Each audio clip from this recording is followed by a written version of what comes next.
All right, guys, welcome back to Cold Pizza Watch Reviews. Today, I'm talking about the Christopher Ward C63 Sealander GMT 36mm. You want to know what I think about it? Hold tight.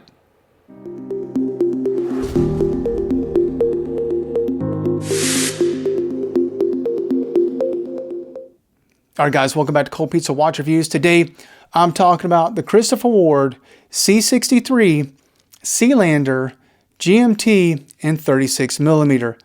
This is essentially a reduced down version of the 39mm. Now, in a previous video that I did, I talked about what watch would I buy if I had $1,000. Someone gave me a $1,000 gift card. What would I pick? Well, in that video, I talked about how the Christopher Ward C63 Sealander, the non-GMT version, in my opinion, is the best watch under $1,000. Now, if you have a little bit more than $1,000, then I would seriously take a look at the Christopher Ward Sealander GMT. This one here today on the Bader Bracelet comes in at $1,260. And I think so much about Christopher Ward and the Sealander GMT that I bought this one as a birthday gift to myself. So let's get into the specs on the watch. You're obviously getting a all 316L stainless steel case with a fixed 24-hour bezel. Moving on is the case diameter, which is 36mm. Now, 36 to 38 is a sweet spot for me. That's the case diameter that I like to pick. Now, next is the lug to lug, another important measurement for me. This one comes in at 43mm lug to lug. And I like to stay between 43 to 45. Again, I don't want the lugs hanging over my wrist. I want there to be some space on either side of the lugs because I think it looks odd to have these big long lugs, especially when my wrists are only 6.5 inches. Now, case thickness on the 36mm is only 11.15. Lug width comes in at 20mm, which gives you a lot of different strap options that you can put on this watch. And because the bracelets are quick release, you don't need a special tool to take them off. So if you want to do a quick change and put on a leather strap or a NATO, you got no problem here.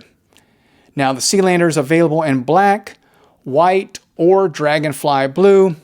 Of course, I chose the white dial because I feel it really shows off the topped brush index markers along with the bright orange GMT hand. Now the handset and hour markers are coated with Superluminova, while the second hand is a beautiful polished trident sword. You get the Christopher Ward logo at the 12 o'clock position, while at the 6 o'clock position, you get the word automatic GMT in black, followed by 150 meters / 500 feet in orange. Just below that, you're getting a rectangular date window also at the 6 o'clock position. Now, as you make your way around the dial, you'll notice these small orange markers just below each one of the brush indices. Now, the Sealander comes with partially guarded screw-down crown that is also signed with the Christopher Ward logo. When it comes down to the case, the Sealander GMT uses the light catcher case design that has chamfers and facets with a mix of brushed and polished surfaces. The case also features slightly turned down lugs and a fixed 24-hour brushed stainless steel bezel. Next up is the movement. Now, Christopher Ward is using the Sellita SW330-2. This movement is 25 joules GMT with a 56-hour power reserve, beating at 28,800. The SW330-2 is hand windable and hackable and is visible through the see-through case back. The movement was originally based on the ETA 2893-2, which, given the long history of ETA in the marketplace, is sure to be easy for any watchmaker to service. Now, next up is the bracelet. In my opinion, when it comes to the Sealander GMT, your most difficult decision is going to be what bracelet to pick. Now, I decided on the 3-link Bader bracelet and will likely purchase the consort bracelet so I can swap them out. Now, the Bader is definitely the sportier of the two, given its on-the-fly micro adjustment and brush surfaces. With the Bader Bracelet, you get solid screwed-in links and this easy, quick release, so you can swap the bracelet out with no special tools required. So what are my general impressions of the Sealander GMT 36? I would say first off, when you take it out of the watch box, it's got a nice weight to it, a quality feel, and just the overall finishing strikes you as a quality watch. Next is proportions. Everything is proportioned correctly. Again, 6.5-inch wrist. When I'm looking at smaller versions of watches that are 36 and 38, a lot of watch companies don't proportion things well, but that isn't the case here with the Christopher Ward. This overall design, honestly, it looks better in person than it did online. And this white dial, it just pulls everything together.